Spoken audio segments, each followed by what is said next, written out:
In this video we take a detailed look at a 1970s first with a ball motor, modernised in the 90s by Associated Lift Services, modernised in the 2000s with some shit Dewhurst, modernised in the 2010s by a crap generic. Bloody hell, this lift's had a lot of mods. Let's surf it!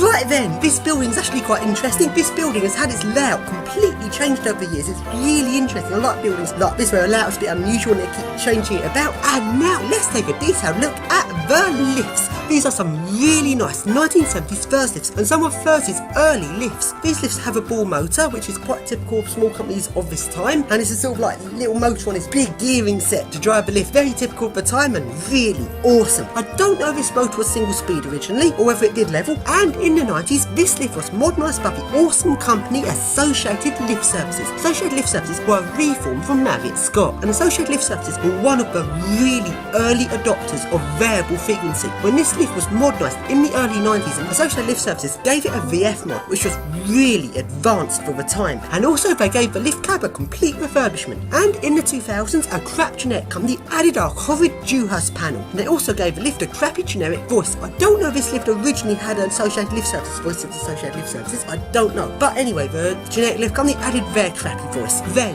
in the 2010s, this lift had a complete refurbishment inside. Nothing changed to it mechanically. A crap generic company just came and refurbished the inside and it now looks rather modern and a bit boring, generic-y.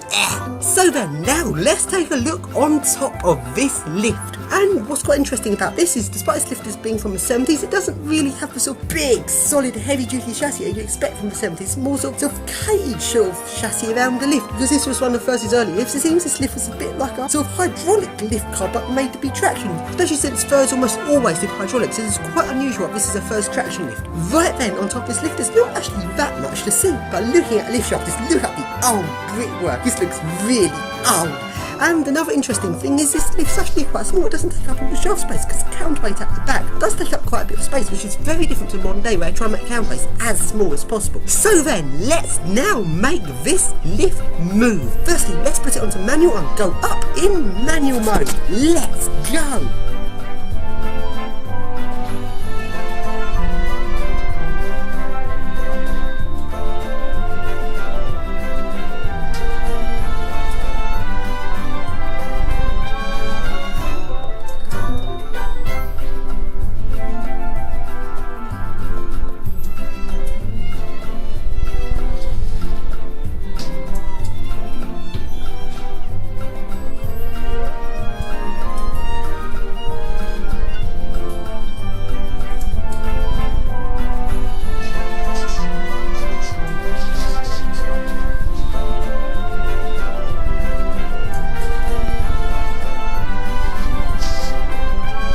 And now, let's take a ride at full speed in automatic mode.